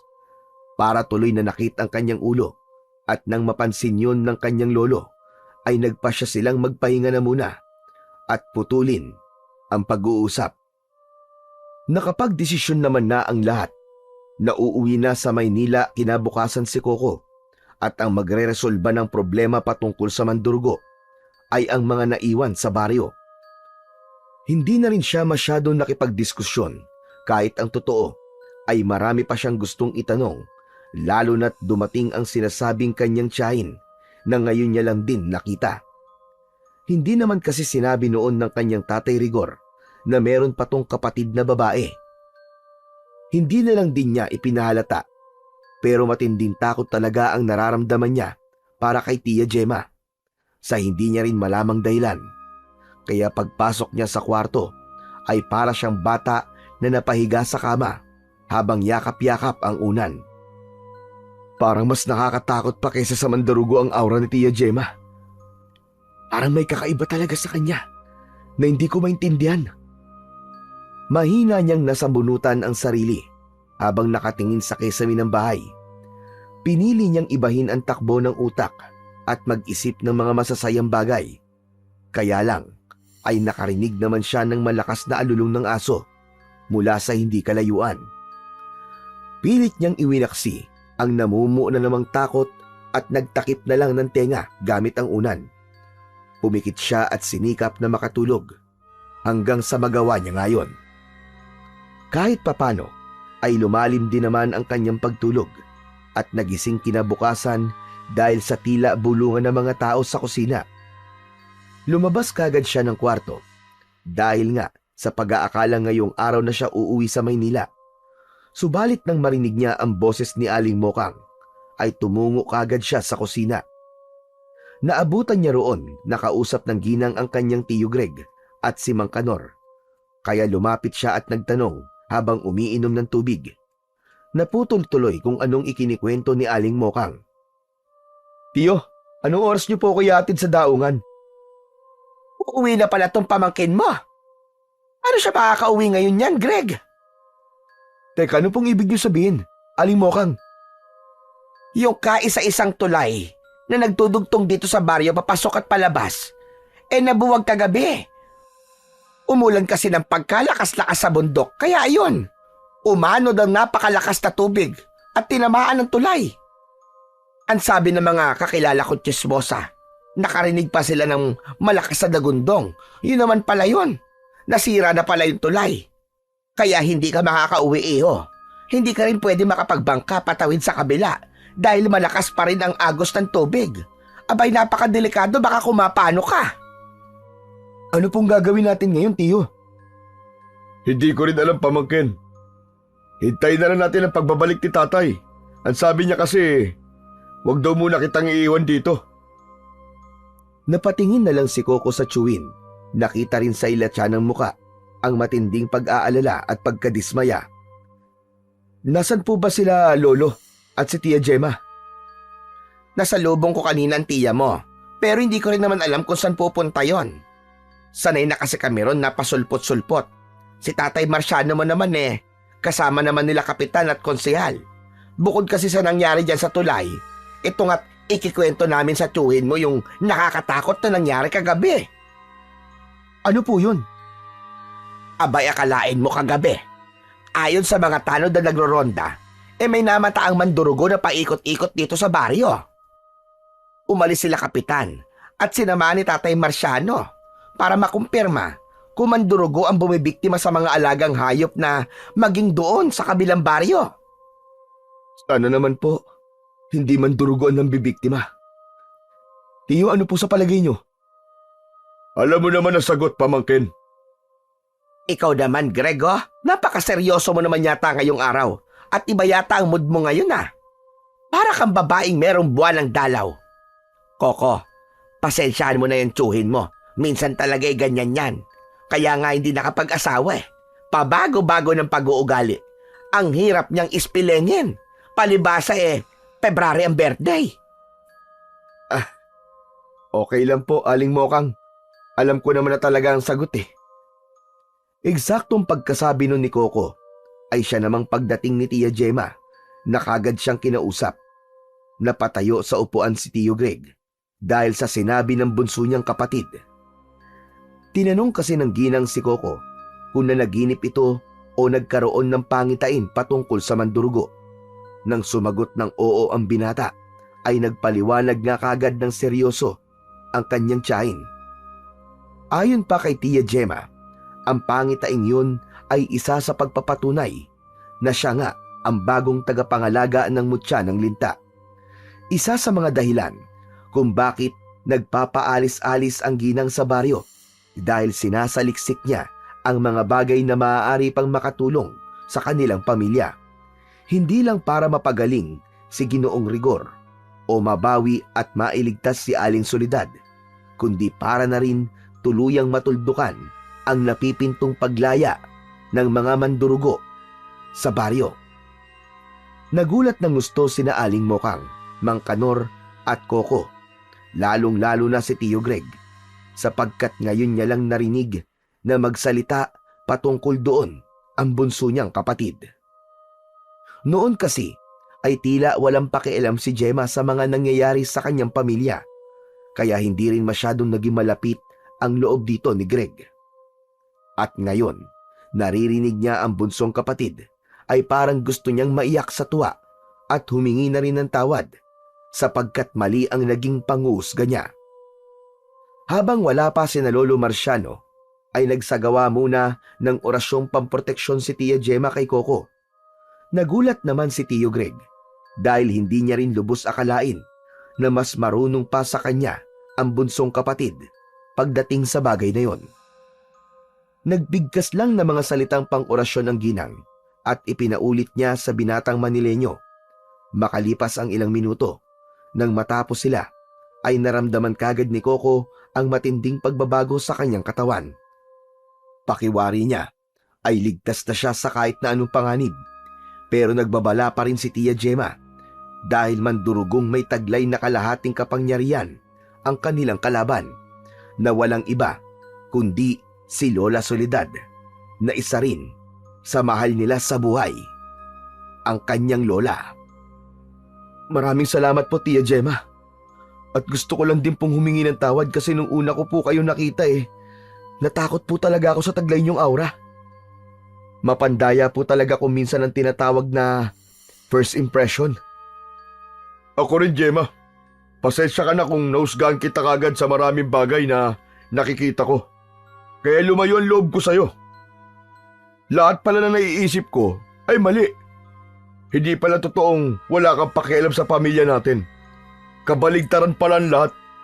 Sigurado matutuwa ang tatay kapag nalaman niya na may kaalaman ka rin pagdating sa mga ginagawa niya. Nakangiting nagpaliwanag si Gemma na mismong si Lolo Marciano ang nagtuturo sa kanya.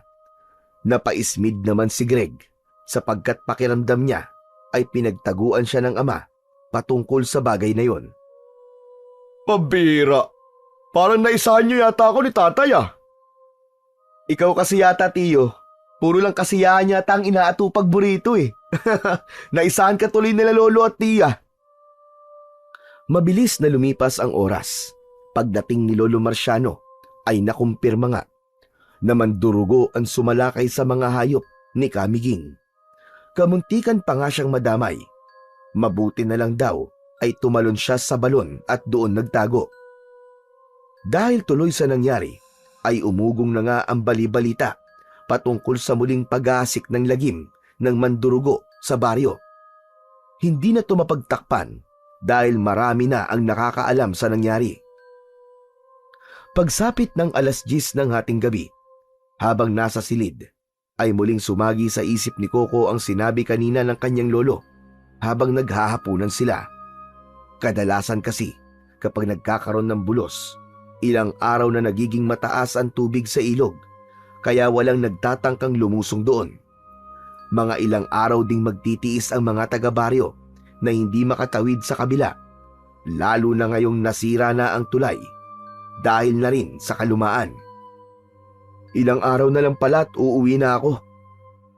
Hindi ko rin pala madadala pa uwi ang inaasahan ko magpapabalik sa dating sigla ng tatay ko. Pero okay na rin itong nangyari. At least, nakilala ko ang buong pamilya ni tatay. Biruin mo yun? May lahi pala akong kaniri at albularyo. Ang akala ko, sa pantaserye ko lang napapanood ng mga ganito. Meron pala talaga sa totoong buhay. Napabuntong hininga siya at pumikit sa kahinayaan ng sarili na anurin ang diwa sa karimlan. Dahil na rin sa pagod, ay lumalim din kagad ang pagtulog niya. Subalit napabalikwas siya ng bangon nang biglang hatakin ng kanyang Tia Gemma. Pagdilat ng mga mata ay nakita niya rin ang Lolo Marciano at Tio Greg.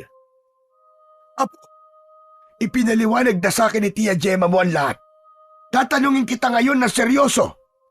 Handa ka ba sa anumang mangyayari kung sakaling kukunin natin ang kalahati ng mutya? Opo, Lolo. Aaminin ko po, kinakabahan po ako. Dahil wala po akong kahit na anong kaalaman sa mga nangyayari. Pero yung determinasyon ko mapabuti ang tatay ko, yun po magiging lakas ko. Kung ganon, nakapagdesisyon na rin kami at napagtanto ko na ang lahat ng to ay para rin sa ating pamilya. Sa tatay mo, sa lola Soledad mo, at sa mga kababaryo. Ililigtas natin silang lahat. Magtutulong-tulong tayo. Kung ganun, di niyo na po muna ako pauuwiin, Lolo. Tiyo? Tiya? Tulad na sinabi ni tatay, haharapin natin to bilang isang buong pamilya. Kukunin natin ang mutya ng linta para mapagaling si Kuya Rigor at ililigtas natin ang Nanay Soledad, pati ang baryo. Kailangan na natin tapusin to. Katulad na sinabi ni Gemma, ito na ang tamang panahon at hindi aksidente na naparito ka. Maraming salamat po, Tiyo, Lolo, Tiya. Pagkatapos nilang magyakapan, ay wala na nga silang inaksayang sandali. Gamit ang owner-type jeep, ay nagtungo na sila sa ibaba ng bundok malapit sa kinaroroonan ng Mandurugo. Dumating din doon ang sasakyan ni Kapitan Aduares, Konsehal Abrugar at ang iba pa.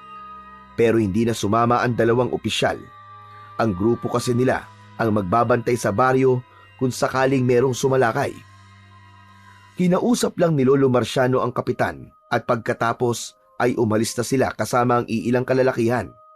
Maya-maya pa ay narating na nila ang isang maliit na kubo. Pagpasok dito ay tumambad kagad sa paningin ni Coco ang isang malaking lumang mesa na may nakatirik na iba't ibang hugis at laki ng kandilang puti at pula.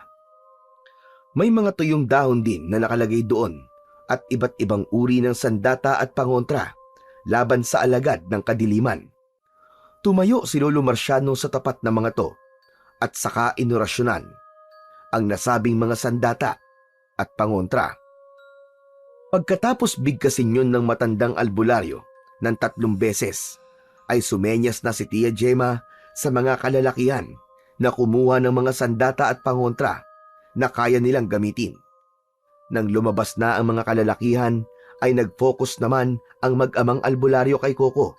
Naramdam ang tensyon. Huwag kang mag-alala, Apo.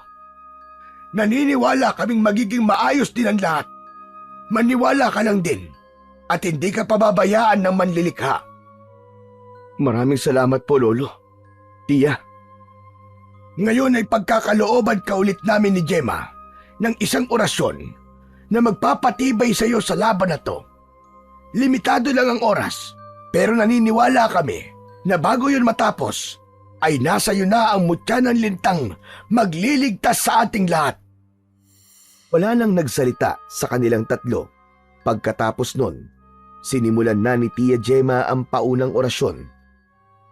Sumabay naman si Lolo Marciano pagkalaon at matapos ang 6 na ulit na pagbibigkas ng orasyon, ay saka na nagbigkas ng panapos ang matandang albularyo. Pagtapik ng matandang lalaki sa noo ng kanyang apo, ay damang-dama nga ni Coco ang malumanay, malakas at nakakaginhawang enerhiya na dumaloy sa kanyang katawan. Pagkatapos ng orasyon ay sobrang gaan ng kanyang pakiramdam na para siyang nakalutang sa alapaap. Grabe tong pakiramdam ko, Lolo, Tiya, para ako nasa langit. Ang gaan ng pakiramdam ko ang ginawa. Ang kaginawaan yan ang magliligtas sa iyo laban sa kasamaan na po. Ngayon umanda ka na, dahil ito na ang takdang panahon. Pagkatapos ng mga orasyon, ay lumabas na sila ng silid at doon nga ay tinipon na ni Lolo Marciano ang mga kasamaan bago magpaliwanag. Sa gitna ng kabundukan ay nakakulong ang mga mandurugo. Subalit dahil sa isang pagkakamali, merong malayang nakakalabas-masok ng kanilang piitan. Dahil yon sa kalahating kapangyarihan ng mutya ng linta at natitirang kalahati ay nandun mismo sa pinakagitnang lawa. Naghihintay sa bagong tagapagmana Yun ay walang iba kundi si Coco Martinez, ang huling tagapagmana sa aming angkan.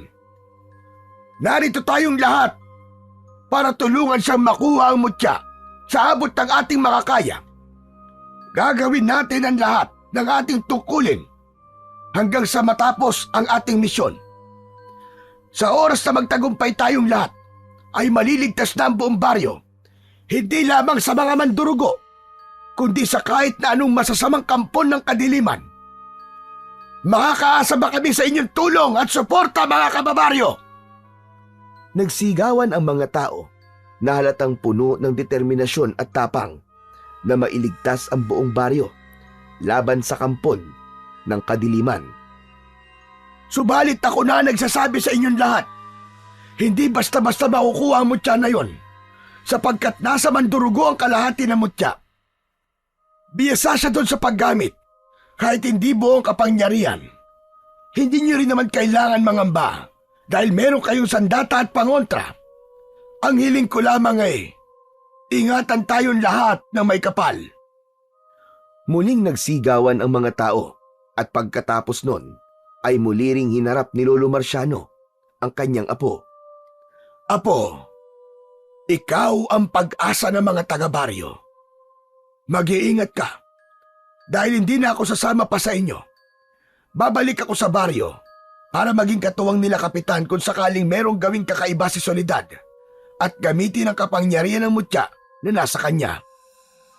Mag-iingat po kayo, Lolo Marciano. Ikaw din na po, huwag kang mangamba. Pagdating sa pakikipaglaban, dahil bukod sa Tiyo Greg at Tia Gemma mo, kasama mo ang ibang taga-baryo na handa kang tulungan. Ang tanging layunin mo lang ay kunin ang natitirang kalahati ng mutya, at sa oras na mapasakamay mo yon, ay kusang mawawala ang bisa ng natitirang kalahati kay Soledad. Tatandaan ko po ang lahat ng sinabi niyo, Lolo. Pagkatapos nilang magyakapan, ay wala na silang sinayang na pagkakataon sapagkat lumalalim na ang gabi at mas lalong nangingibabaw ang kapangyarihan ng mandurugo. Kailangan na nilang makapunta sa gitna ng lawa para makuha ang kanilang pakay. Pagkasenyas ni Tiyo Greg sa mga kasama, ay magkakasunod nilang tinahak ang daan papunta sa nasabing lokasyon. Makalipas ang ilang minuto, pagkapasok pa lang nila sa kagubatan, ay humangin na kagad ng pagkalakas-lakas.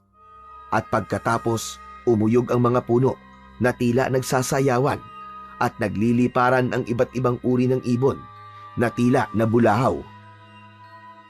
Sinundan yon ng nakakakilabot na alulong ng mga aso mula sa hindi kalayuan. Dahilan naman para panayuan ng balahibo si Coco. Nagmasid sila sa paligid at naging alerto sapagkat nararamdaman na nilang may nagbabadyang kung anong panganib. Maya-maya pa, nakarinig na sila ng kung anong mga bungisngis hanggang sa palakasyon ng palakas. Teka, ano yung bungisngis na yun? Malamang, ginamit na naman durugo ang kaalaman niya sa mutya. Ano-ano po ba ang kapangyarihan taglay ng mutya ng linta, Tiyo? May 3 uri ang mutya ng linta. Ang itim, puti, at ang kumikinang. Ang taglay na mutya ng angkan natin ay kumikinang na siyang pinakamalakas na uri sa 3. Marami itong tinatagong kapangyarihan at isa na roon ang kakayahang malampasan ng anumang sumpa. Ito ang dahilan kung bakit malaya nakakalabas-masok si inay kahit pa sa selyado ang gubat. Pangalawa, may kakayahan tong makakontrol ng mga mahihinang klase ng alagad ng kadiliman, katulad na lamang ng lamang lupa, masasamang elemento, engkanto o kung ano-ano pang nandito sa gubat. Maliban sa tao at hayop. Basta, marami pa tong tagong kapangyarihan na ang tanging tagapangalaga lang ang makakadiskubre sa kanyang panahon at oras. Ganun po pala. Salamat po sa mga sinabi niyo, Tiyo. Natigilan na silang lahat sapagkat mas tumindi pa ang mga bungisngis na kanilang naririnig. Naging alerto ang lahat, katulad ng bili ni Lola Marciano, hanggang sa magkakasunod na nagsulputan ang iba't ibang uri na mga lamang lupa. May mapupulang mga mata, para tong mga diwende, pero na magngitian ay biglang tumambad sa kanilang lahat ang matatalim nitong mga pangil. Ganun na lang ang gulat ni Coco sapagkat sa unang pagkakataon ay ngayon lang siya nakakita ng ganung klaseng nilalang. Humanda kayo lahat! Nandyan na mga kalaban! Ano mga yan? Mga laman lupa yan na nabahira ng kapangyarihan ng mutya ng linta, kaya mas tumindi ang taglay nilang kapangyarihan at kadiliman. Nang sumalakay ang mga yon, ay mabilis na natugis ng mga kalalakihan ng walang kahirap-hirap ang mga elemento na yon. Naghalo naman ang takot at tuwa kay Coco matapos makita ang nangyaring labanan, pero napawi ang nararamdaman niyang tuwa dahil meron pang dumating na isang uri ng halimaw. Nangingintab ang maitim nitong mga balat, namumula at namimilog ang mga matang matalim kung makatingin, patulis ang hugis ng tenga, nakausli ang mga buto, mahaba ang pangil, naglalaway at umaangil na parang asong ulol. Pagkakita roon, ay kagad kinumutan ng takot ang binata. Bigla tuloy siyang napasiksik sa isang puno habang sina Tio Greg, Tia Gemma at ang iba pang mga kalalakihan ay nakipaglaban sa mga halimaw na hindi rin nila mawari kung anong klase. Habang tinitignan niya ang mga kasama, ay hindi niya rin alam ang gagawin. Bigla na lang kasing nangatog ang kanyang mga tuhod sapagkat unti-unti na siyang nilalamon na matinding pagkakasindak. Sa isang iglap ay parabang nawala ang kaninang tapang na bitbit niya. Bakit ganito ang nangyayari sa akin? Anong nangyayari sa akin? Dahil doon ay hindi niya namalayan ang isang dambuhalang halimaw na biglang sumalakay sa kanya mula sa likuran. Sinunggaban siya nito sa leeg. Mabuti na lang ay meron siyang orasyon na proteksyon, kaya naputol lang ang matatalim na pangil ng kalaban na ikinagulat niya rin. Ano nangyari? Dahil yun sa orasyon na ginawa nila Tatay at Gemma kanina. Natigilan na si Tio Greg sa pagsasalita sapagkat kitang-kita niya kung paano ubod lakas na idinikit ng halimaw si Coco sa isang puno. Tumama ang ulo niya sa puno, dahilan para makaramdam siya na matinding pagkahilo. Hindi na rin tuloy masyadong maintindihan ng binata ang pangyayari dahil sa panlalabo ng paningin, pero nakita niyang humandusay na ang malaasong halimaw matapos tong sabay na puntiryahin ng kanyang Tio Greg at Tia Gemma gamit ang kanilang mga sandata. Susubukan niya pa sanang tumayo, kaya lang ay tuluyan nang nagdilim ang kanyang paningin at nawalan ng malay tao. Napadilat na lang siya matapos niyang marinig ang pamilyar na boses. Pumuneta ako sa iyo gamit ang kapangyarihang taglay ng mutya ng linta. Pero limitado lang to dahil hindi buo ang mutyang nasa akin. Oo nga. Ikaw nga si Lola Soledad ko. Pakiusap, itigil mo na to. Ibalik mo na sa akin ang mutya. Nagpapatawa ka ba, Coco? Kung gusto mo makuha ang mutya, bilisan mong pumunta sa lawa at hihintayin kita. Pero wag mo kong hintayin na mainip dahil siguradong paglalaroan ko, hindi lang ang mga kasama mo ngayon, kundi ang lahat ng tao sa baryo. Isang malakas at nakakakilabot na halakhak ng demonyo ang huling narinig ng binata bago siya maimasmasan. Naabutan niya ang sarili na inaakay ni Tio Greg at Tia Gemma, kaya bumitaw kagad siya sa dalawa dahil sa hiya. Alam niya rin kasing nahihirapan na ang dalawa sa pakikipaglaban, katulad ng iba nilang kasamahan na nagpapatuloy pa rin sa pakikipagsagupa kahit mga sugatan na. Ayos ka na ba, pamangkin? Pasensya na't nahuli ako ah. Muntik ka patuloy mapahamak. Wala po kayong dapat ihingi ng pasensya, Tio. Okay lang po ako. At wag niyo po ako masyadong alalahanin. Hindi na halos natapos ni Coco ang pagsasalita sapagkat mula sa hindi kalayuan, sa mataas na burol na kita sa kanilang kinatatayuan, ay sumambulat sa kanila ang mga itim na engkantong nasa higit 20 ang dami. Pinagmasdan niya ang mga kasama na alam niyang pagod na rin dahil sa pakikipaglaban, kaya tinawag niya ang lahat sa kamatapang na nagsalita. Mga kasama! Alam ko pong pagod na kayong lahat. Maraming salamat po sa inyong pag-alalay sa akin. Huwag po kayo mag-alala, Tio Greg, Tia Gemma. At sa inyong lahat, nakasama ko ngayon. Gagawin ko po mga kaya ko para makuha ang pag-asa nating lahat. Ang kalahati ng mutya ng linta. Sama-sama nating iligtas ang baryo at ang isa-isa. Walang mamamatay sa ating lahat dito. At uuwi tayo ng ligtas. Dahil sa determinasyong yon, ay ramdam na ramdam niya ang malaking pagbabago sa kanyang katayuan.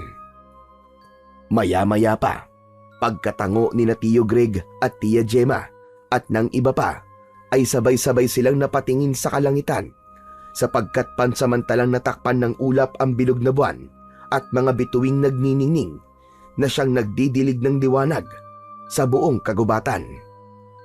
Sinundan yun na magkakasabay na paghiyaw ng mga engkantong itim na nasa ilalim ng kapangyarihan ng mandurugo. Pagkalaon ay magkakasunod tong sumalakay sa kanilang lahat. Maganda kayo mga kasama! Pasugod na sila! Lalaban tayo hanggang kamatayan! Huwag kayong papayag na sila magwagi! Taglay natin ang orasyon ng pinakamahuhusay na albularyo sa ating baryo! Ipagmalaki natin to at ipakita sa mga alagad ng kadiliman na to na hindi nila tayo kayang gapiin kahit tayo ay mga tao lang! Ang unang sumalakay na engkantong itim na sumulpot sa isang malaking puno ay kagad tinamaan ng tulos na gamit ni Tio Greg. Sinundan yun ng paghagis naman ng tabak ni Tia Gemma. Ngumiti naman si Coco pagkakita sa mga yon dahil sa buong buhay niya ay ngayon niya lang nakita ang tiyo at tiya na makipaglaban. Bigla tuloy naisip ng binata na nung kabataan ng kanyang tatay Rigor, marahil ay ganito rin yun makipaglaban. Tila nabasa naman ni Tio Greg ang laman ng kanyang isip, kaya habang nakikipagtunggali sa isang engkantong itim, ay napangiti yung nagsalita na hindi alintana ang pagod. Natapa kami ni Kuya Rigor. Alam na namin na siya ang susunod sa yapak ni tatay na dati rin tagatugis sa mga aswang at kung ano-ano pang masasamang alagad ng kadiliman. Kung ganun po, gusto ko rin po maging katulad yung lahat dahil isa akong Martinez at nasa lahi natin ang pagiging manunugis. Pinapangako ko pong magiging mahusay ako. Tiyo! Tia! Pagkasabing yon, ay sa kanya naman buong lakas at tapang na sinalubong ang dalawang engkantong itim na naglalaho pa sa dilim. Tinanggal niya ang nakabigkis na kadena sa katawan at saka to pinalo sa dalawang kalaban na naghihiyaw sa ere bago tuluyang sumabog ang mga katawan. Mamatay na kayong lahat! Mga impaktong kampon ng kadiliman! Nagulat ang lahat sa kanilang nakita sapagkat tila naging isang tunay na mandirigma si Coco na katulad nga noon ng kanyang ama. No! Magsilapit kayo! Ano? Nag-alangan na ang mga kalaban sapagkat ayaw nilang sapitin ang katulad ng nangyari sa naunang dalawa. Subalit nang marinig nila ang nakakatakot at nakakabinging hiyaw ng mandurugo na bigla na lang sumulpot sa impapawid, napilitang sumugod ang mga engkantong itim kahit alam nilang wala na silang laban sa grupo nila Coco. Pare-pareho ang sinapit ng mga kalaban na sumalubong kay Coco at sa tulong na rin ni na Tio Greg, Tia Gemma at iba pang kasama ay natalo nila ang higit sa 20 engkantong itim. Pagkatapos nun ay magkakahilera silang tumayo at pinagmasdan ang mandurugo na nananatili lang sa ere habang tila naiirita na sa kanila. Gumawa ulit ito ng nakakakilabot at nakabibinging ingay bago pasigaw na nagwika. Magaling, magaling! Iba talaga ang kapangyarihan ng mga Martinez. At sa tulong ng mga taga-baryo, nagapi niyo ang mga kaaway na pinadala ko! Lola Soledad! Itigil niyo na to! Hayaan mo na kami makuha ang mutya sa lawa! O kung gusto mo, kunin mo na yon para matapos na ang lahat ng to! Tanga ka ba? Kung ganun lang kadali yun, dapat ginawa ko na noon pa! Bobo! Huwag mo kong matawag-tawag na lola! Tanga na, nabobo pa ako. awit talaga sa'yo. Anong binubulong-bulong mo dyan, ah?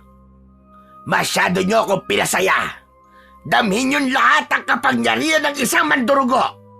At sa oras na makumpleto ko umutya, makakawalan ko ang kadiliman at lahat kayo ay mamamatay! Inay! Tama na po! Pakiusap, bumalik ka na sa amin! Nandito kami ni Gemma! Tingnan niyo siya, Inay! Kailangan ka namin! Hindi na tumugon ang mandurugo. Pinagmasdan lang nito ng matalim ang magkapatid. Nakitang-kita naman sa mga mata ang matinding pangungulila sa kanilang ina. Pagkatapos nun, ay gumawa naman to ng isang nakakapangilabot at nakakabinging ingay bago lumipad palayo at maglaho na parang bula. Tiyo, tiya, huwag po kayo mag-alala.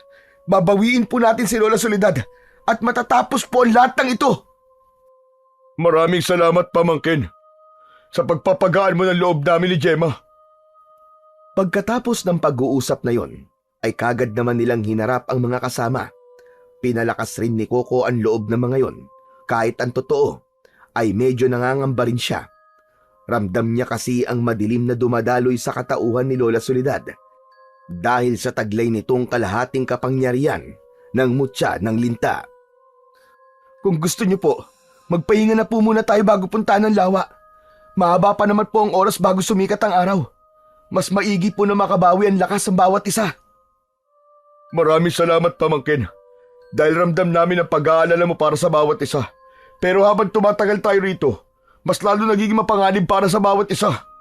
Mas mainam na magpatuloy na tayo para matapos na ang lahat ng ito. Para matapos na ang misyon natin. At hindi na rin makaisip ang mandurugo ng kanyang gagawin laban sa atin. Sumang-ayon din si Tia Gemma at ang iba pang kalalakihan, kaya hindi na rin nakipagtalo pa ang binata. Nagmadali na nga sila papunta sa lawa kung saan naroon ang kalahati ng mutya. May mga pangilan-ngilan pa rin silang nakakasugupang lamang lupa, pero kagad din nilang nagagapi ang mga ito.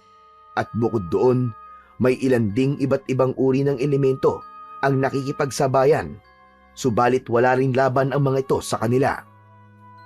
Mas malakas kasi ang orasyon na ginamit ni Lolo Marciano at Gemma sa kanilang mga sandata, kaya hindi na sila mapigilan pa. Pagkalipas ng 20 minutos ay narating na nila ang tuktok ng bundok.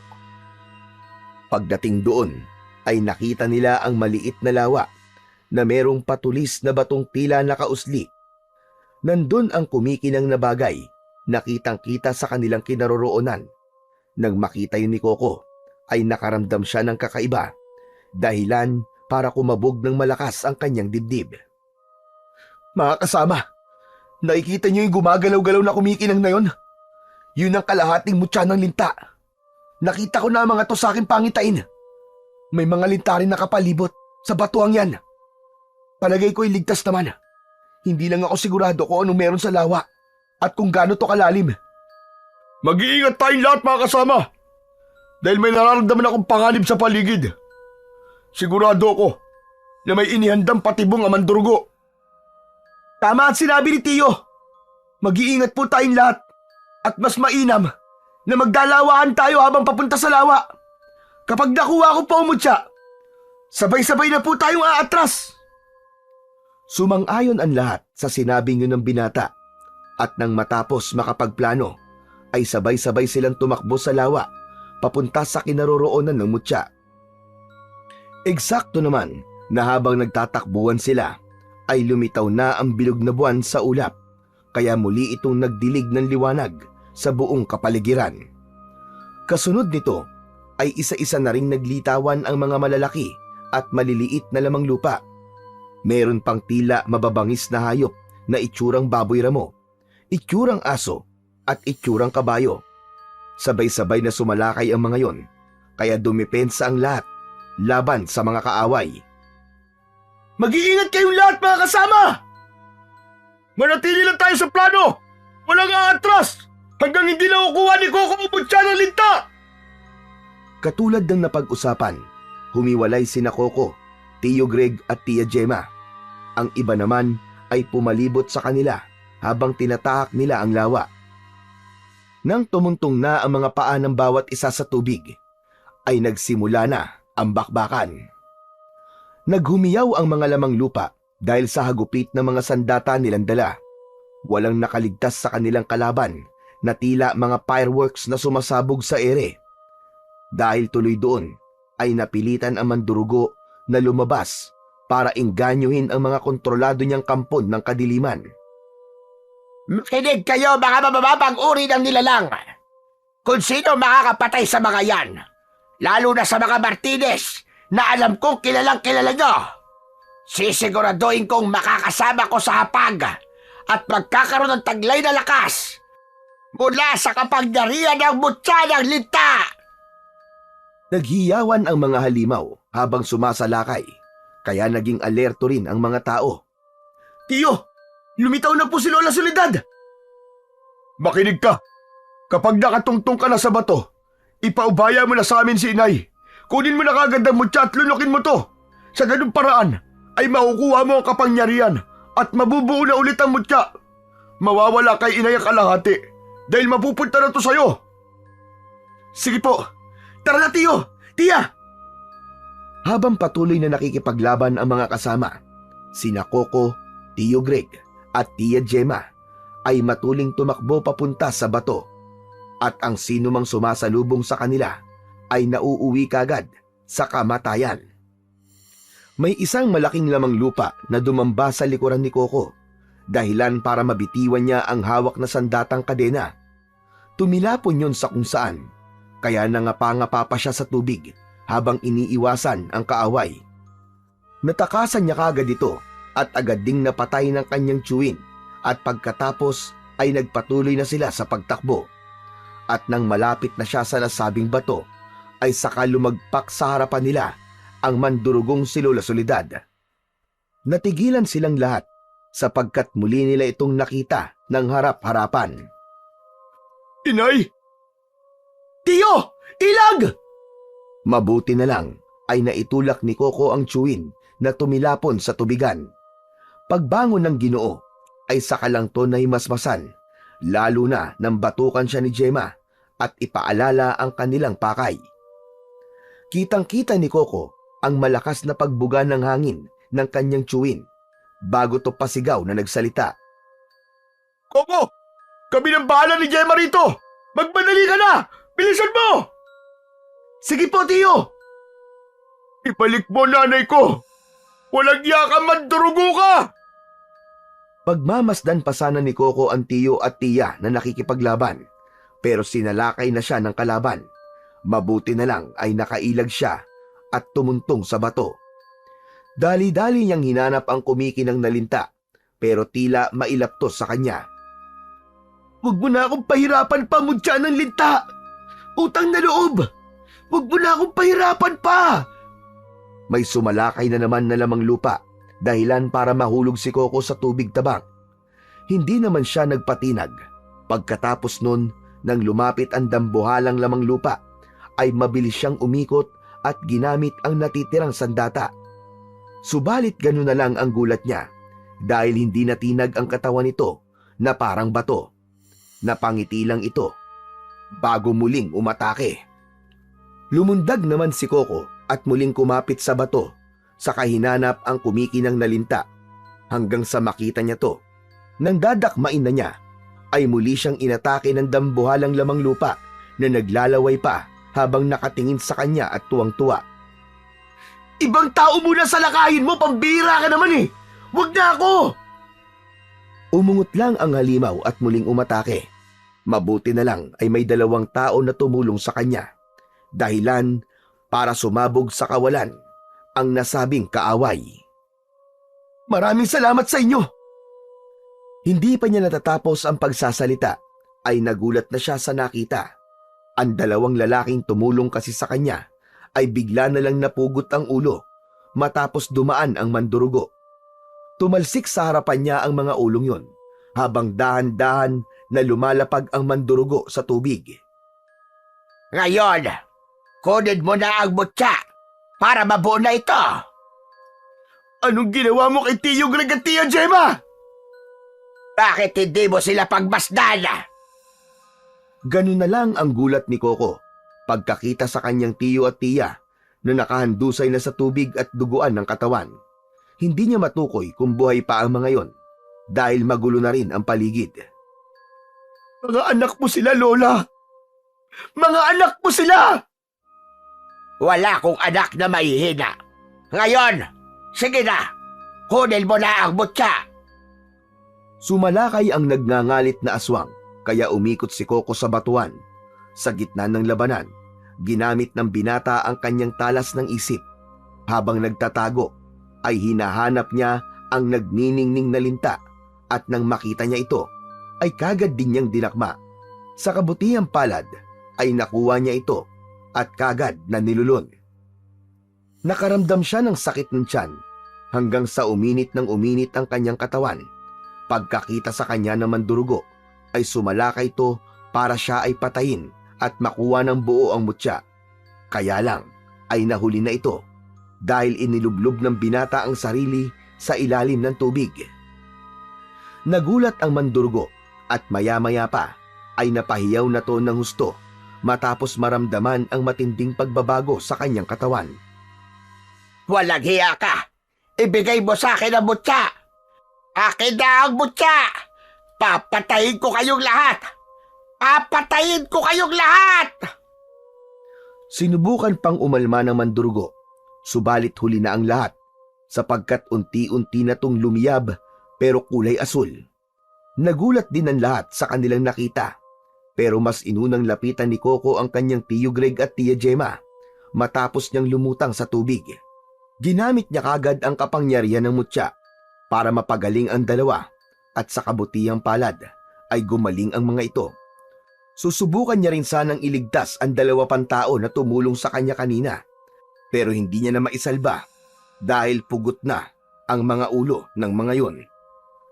Nang tuluyan niyang makumpleto ang mutya, sa kasamaang palad ay hindi na nabawi si Lola Soledad.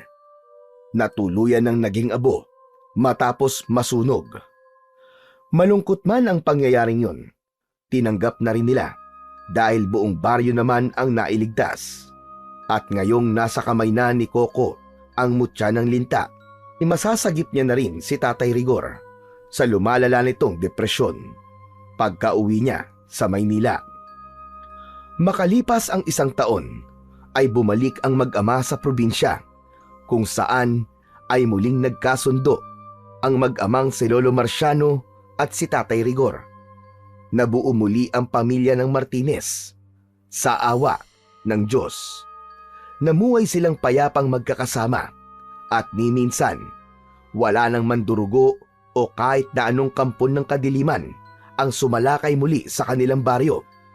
Naniniwala silang lahat na basta tulong-tulong at sama-sama sa iisang layunin ay walang kahit na anong puwersa ng kasamaan ang tatalo sa isang pamilyang nagtutulungan at nagmamahalan.